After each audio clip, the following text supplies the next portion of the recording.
We are live. Let's get ready to podcast. Fire it up.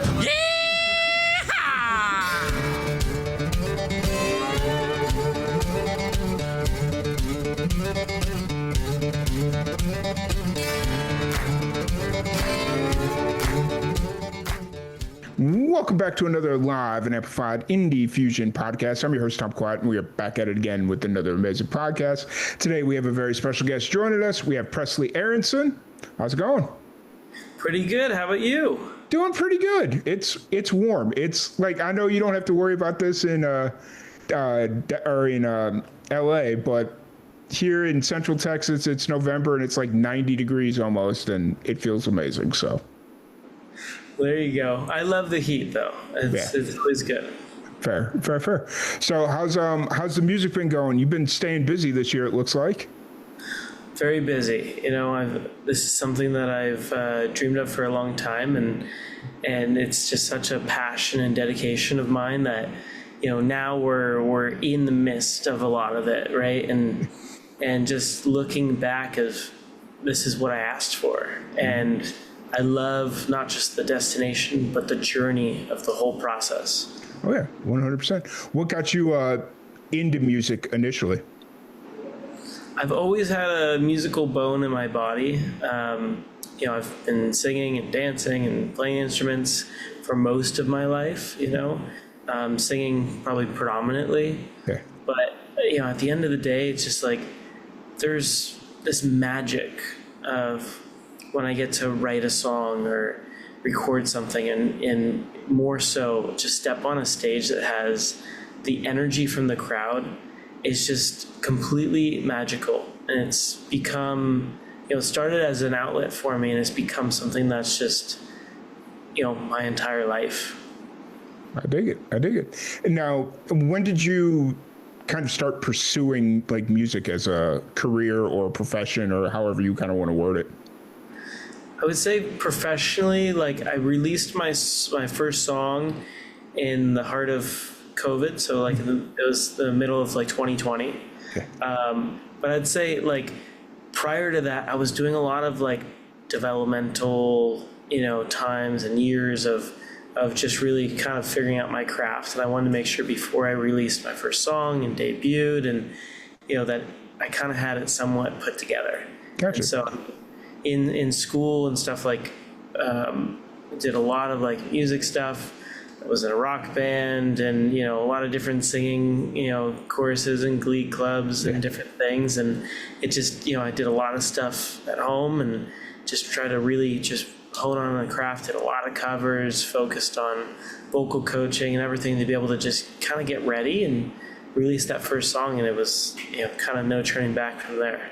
Nice. That was actually going to be one of my next questions was it a lot of like school sponsored stuff, but it seems like it was a nice little mix of your own personal like ambitions in a rock band and stuff like that, but then also like glee club and school choir and stuff like that. So yeah, definitely a mix of a lot. You know, I wanted to try a bunch of different things and you just, you know, anywhere that I could sing, I would sing.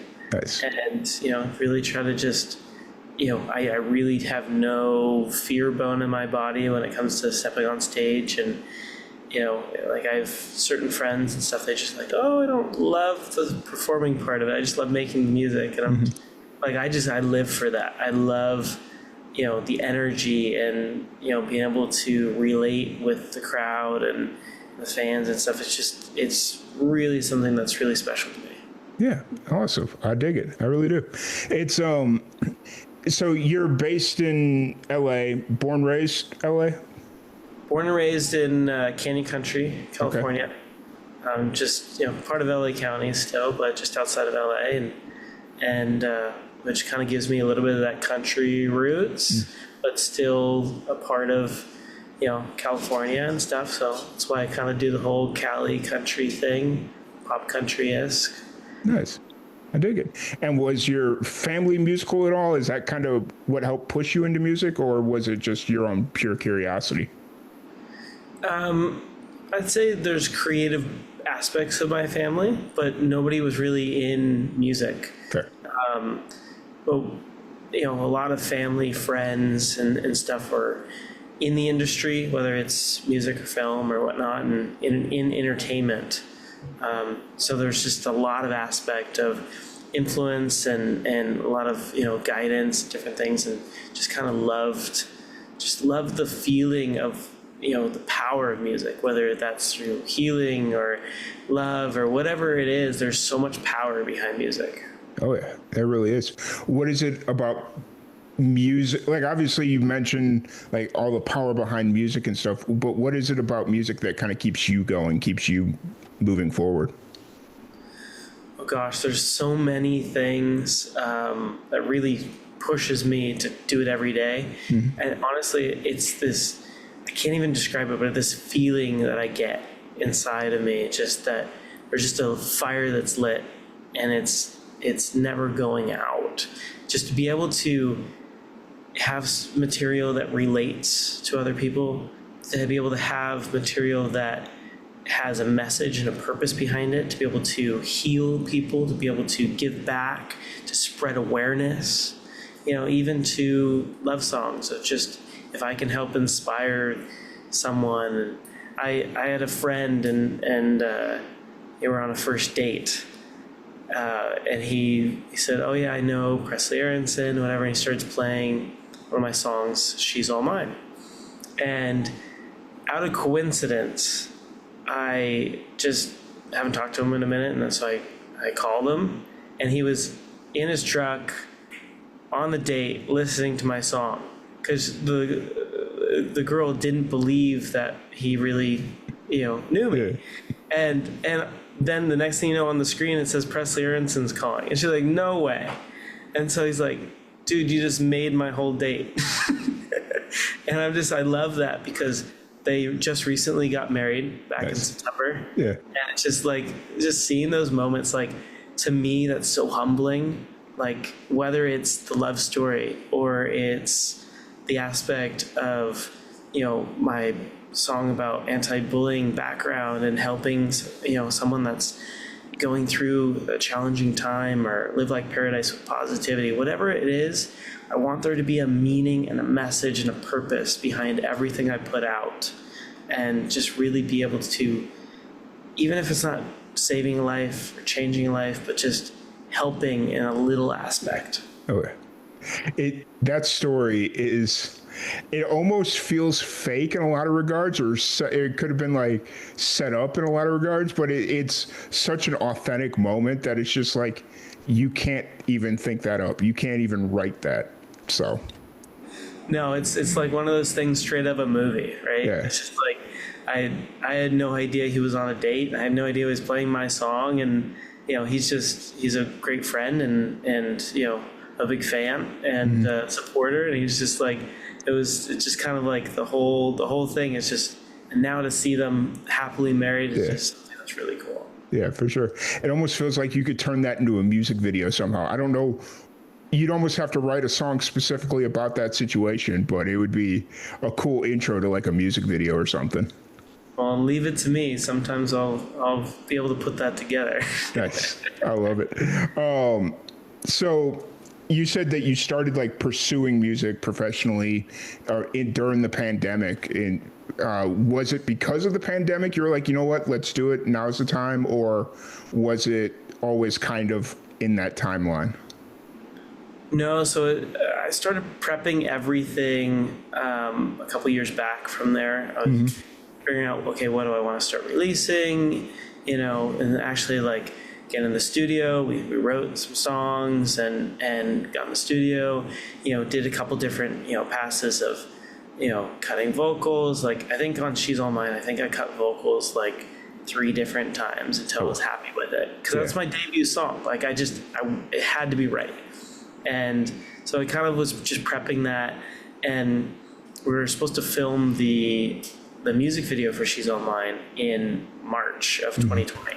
Like, literally the month of the shutdown, people were flying in for the music video, this whole thing, and it just, everything came to a halt, unfortunately, at that time and whatnot, and there was just a lot going on in the world, as you know, and And so we kind of put everything on hold for a moment and ended up releasing it in July of 2020. And, honestly, it did really well.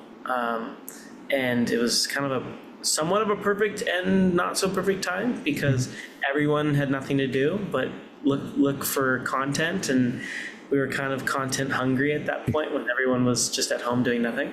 Yep.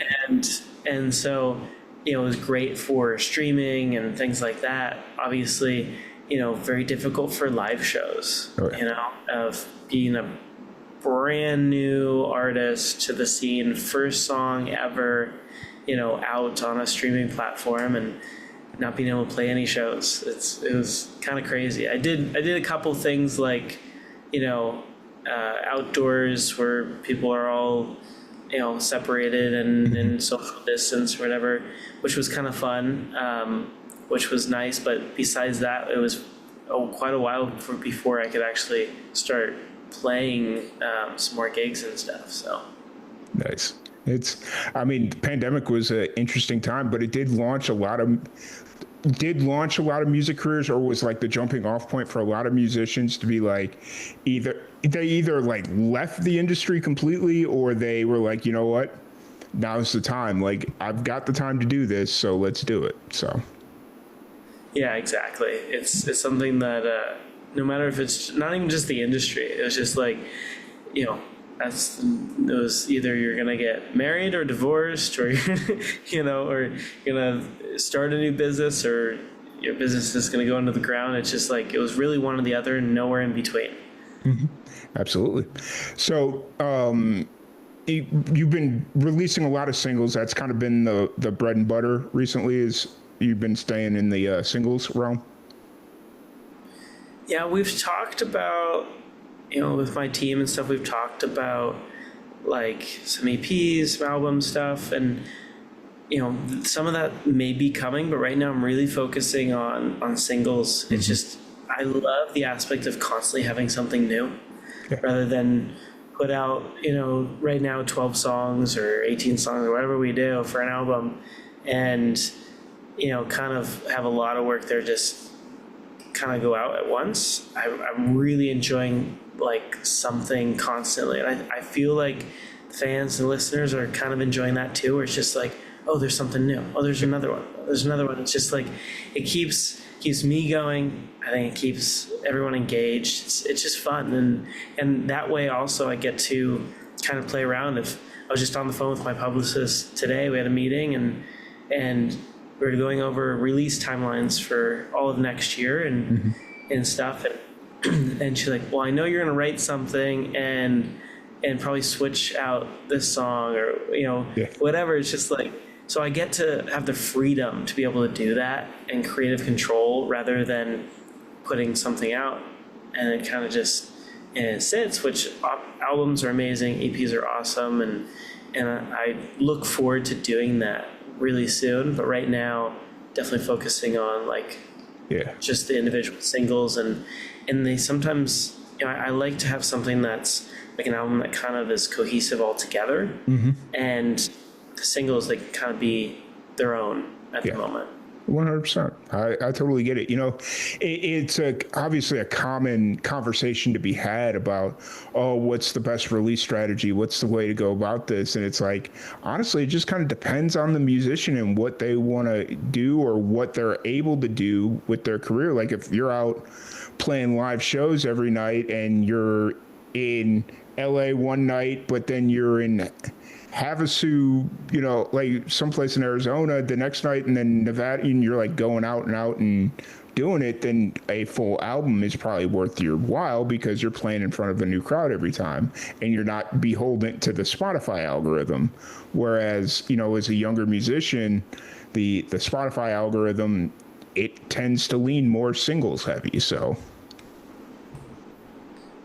yeah, we're definitely navigating that, and just really excited for all the new releases next year. There's a lot to come. Been working really hard, so I'm excited for the world to finally get to hear a lot of these songs that I've been hearing for a long time. Nice. So your most recent single is Tonight, which was released back in August. Yes. Yeah. Good. I was just gonna say it's one of my fun summer songs. Nice. How long has that kind of been in the works before you got it out? I think that one was a little bit longer. I think maybe closer to like a year. Oh. It's just sometimes I cut something and we put it out within a couple months. Sometimes it's a little bit longer. Just depends on what we're kind of waiting for. If I'm, take a Christmas song, for example, if I write it in December, I can't do anything until next December, right? Right. Same thing with a summer song or whatever. It's like, if I'm writing that and during Halloween, we're probably not releasing that until next summer. Yeah. So, just there's definitely a little bit of like delay and stuff. They always say it's Christmas in July in the music industry, because that's when everybody records all their Christmas albums and singles and whatnot. So. Oh yeah, for sure. Every once in a while you'll hear of somebody like end of October, they're like, oh, I got a Christmas song, and then they still somehow get it out by November. But I feel like that's so rare and so few and far between that it's not a sustainable business practice. No, or they may have had it from before and they're just saying that it's in right. October. Right. Fair enough. So where are you kind of at creatively right now? I know you'd mentioned that you're kind of planning out the releases for 2026. Are you like currently writing, recording? Where are you kind of at right now? All of the above, really. I have a lot of stuff that is ready to go. Also writing constantly in and out of the studio, just, laying down new things. It's, that's where like it all starts, is right there, to be able to go and do the music videos and promote it on socials and, get to do interviews like this and be able to play it at shows and stuff. It all starts from the writing room. Mm-hmm. That's where, the conception kind of starts, at least right after the story happened, whether it's a true story from my life or, something that somebody I know or whatever that kind of looks like, or something I come up with, and just being able to do that is kind of really special, to be able to be a part of the creation of, the actual storytelling that I'm doing through my music. Yeah, absolutely. That's really cool.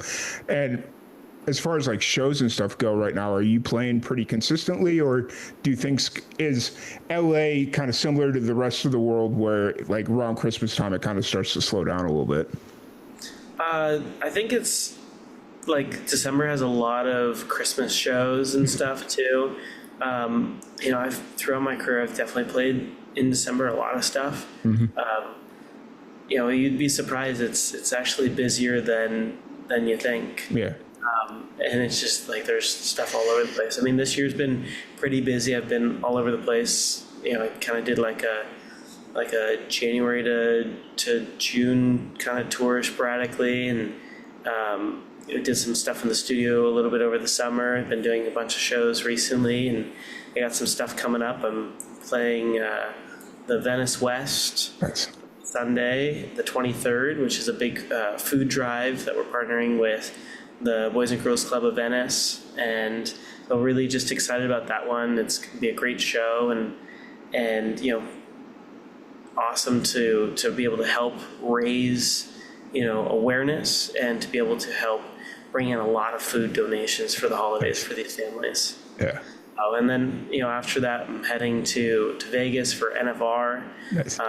Cowboy Christmas. So if you want to talk about a little bit of Christmas there. So just, some stuff, coming up, and a lot of stuff coming up in the works for next year and stuff too. So nice. Now, will this be your first time at NFR or? Yeah, so I'm really excited. It is going to be my first time at NFR, and I've heard a lot of great things from a lot of different people, and it's really excited to be a part of that whole event, and looking forward to just having a blast of a time. Nice. Yeah, I was last year, like right as NFR was kicking off, everybody's like, "Oh, are you going to NFR this year?" And I was like, "Oh, when is it?" And it's like, "Oh, it starts tomorrow." And I'm like, I live in, like, yes, I'm single and like I don't have anything to worry about. So if I really wanted to, I could go. But to me, I didn't think it was that big of a music thing. And then I started looking at like the rundowns and all that stuff, and I'm like, oh, I'm sorely mistaken here. So I'm looking forward to it. I've heard a lot of great things, and we're just going to go there, have a great time, and really just put on a great show. Nice. That's awesome. That's really cool. And then going into next year, you'll, as like releases and stuff kind of come together, that you'll start announcing that. Definitely. We're putting a lot of stuff together. So, stay tuned for that, because there's a lot of shows throughout the country, possibly some stuff out of the country. So, nice. Really excited and I'm just really excited for 2026, because it's just like every year, just more and more gets to come out. We get to do more things, and just a lot of great music coming, a lot of great shows coming, and like this is something that just makes me feel really happy, because I love what I do. Yeah. And the support has been phenomenal, because us as artists, we're nothing without our supporters, our fans, our listeners. Without that, there is no career, and so I'm just fortunate enough that, it's all building and able to live out my dream every day. Oh yeah, for sure. So as far as like your personal taste in music and whatnot, who are you listening to right now? Who's kind of got your ear? Oh, it's hard to say who doesn't have my ear right now. Like, there's just so much good music out there from, always love Luke Bryan, Thomas Rhett, Sam Hunt, Kane Brown, Kelsey Ballerini, Megan Maroney, Ashley Cook, Nico Moon, Bailey Zimmerman, Luke Combs. I mean, I could just keep going on and on and on. There's just so many amazing talents out there right now. I mean, honestly, I'm like, if you see my playlist, it's just like a song here, a song there, a song here, a song there. It's not like adding someone's whole album and I'm just listening to just that. It's like, I like to have a mix of kind of everybody.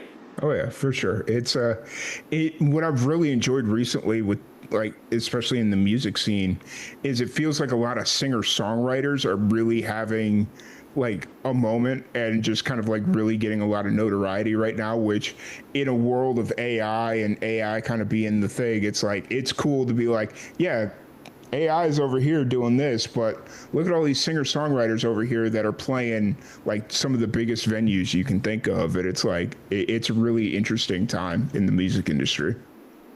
It is, for sure. And, I love the craft of music. And, I'm so excited for so much to come. And, there's just, I'm so proud of all my kind of colleagues, fellow artists, because I don't see it as a competition. It's all a collaboration. And I'm just so excited for some of these artists that really deserve it, to be able to go out there and just put on a killer show in front of just really deserving fans. Yeah, 100%. You touched on it right there. It's like, it needs to be a collaborative effort. Otherwise, AI is going to win and the industry's gone. If it's not a collaborative effort, it's supposed to be fun. We're all working towards a common goal. Yeah. And that's to make people feel the music, make people learn from the music, heal from the music. And I say this, but it's just like, we can push the music together and really just make a huge impact. Yeah, 100%. So outside of music, what have you been getting into recently? Oh gosh, music is definitely a big chunk of my life. But other than that, I love aspects of the film industry. I love to direct and produce, like, lots of film and music videos and whatnot. And so I love doing that. But on like the hobby side of things, I love cooking. Nice. It's just, I love to eat. So to be able to kind of create and do stuff is really fun for me. Again, kind of that like giving mentality of, Like I love to cook for others and have them enjoy the food, just like I love to make music for others, have them enjoy the music, and kind of just relates to my personality a little bit. Yeah. And so I love that, and trying to relax here sometimes when I have an off day, one in a million. Yeah. Recover and get back out there, and gearing up for the holidays with some family time, and the Thanksgiving, being thankful for everything that we're blessed with, and just excited to kind of close this year off strong and go into the new year even stronger. 100%. You brought up the film industry, and how often are you out there either working on films, producing films? How often are you doing that right now? Whenever I'm not doing something with music, I'm usually doing stuff with film. Nice. I love the storytelling aspect. That's just who I am. Yeah. Whether it's in film or music, it's just tell a story, something that's really creative and really, who I am. Yeah. There was a time in my life where that was the path I was headed down. I went to school, I studied film, I did all that fun stuff, and I moved out to New Mexico, and I got involved with the film community there. And this was right around the time that Netflix had opened up a big studio up in Albuquerque, and so everybody's like, "You're in a good spot because Netflix is going to be needing everybody they can get." And I'm like, "Cool, great." And then, so I did that for about 3 years, and I got tired of half the projects I was working on either getting canceled or not coming out or whatever it was. And it's like, we put all this work and effort into projects, and it's not getting released. I can't even use the footage for a reel because they're not even releasing that much. It's like, I'm good. So. Yeah, I think that's the aspect of a lot of industries, even music. There's so many songs that will live in a vault and never get released. Yeah. And that's just kind of the name of the game in some aspects. Yeah. And you just got to push through it, because everyone's always going to try to push you down and tell you can't do something. And we learned from our mistakes, and when we get knocked down, we got to get back up and keep pushing it, because otherwise we'll never be able to accomplish what we set our hearts to. Oh yeah, 100%. Very well said. It was just one of those things where it's like, I think I kind of fell out of love with the process of making films, and it's just like, I found my thing doing podcasts and doing everything we do with Live and Amplified, and so it kind of, that fills that film need that I have. So I think in an aspect, it's like you're looking for that reward at the end of it of like, we did all this work, let's see what we did. Yeah. And that's very difficult to do all that work and not get to see it. And trust me, I know that feeling. I've acted in stuff and then, just never saw the project that I was in and stuff. Yeah. So it's definitely something I'm like, well, it'd be nice if I could see what we did, but yeah. Today that's just kind of what it is. Yeah. And it's just, that's kind of why I like staying on the independent side of things, because it's like they're more prone to at least show you what even if it never gets released, they're like, hey, this ain't going to get released, but here's what it is, and this is why it's not going to get released. Whereas like on the Hollywood side of things or on the professional side of things, it's like, hey, you got paid, shut up and sit in the corner. It's like, you're right. I did get paid $800 that one day, and we'll never see the thing. So I'll shut up. I'll go sit in the corner. So you know how it is. So, but so anyways, I don't want to keep you here too much longer. For people to check out your music, social media, shows, all that fun stuff, where's the best place to find you? On all social media, it's Presley Aronson Official. Everywhere else, it's just Presley Aronson on streaming platforms and PresleyAronson.com. Sweet. Awesome. Well, Presley, thank you so much for joining us. I really appreciate your time. Thank you, everybody, for tuning in, and we will catch y'all later. Thanks for having me. Yeah.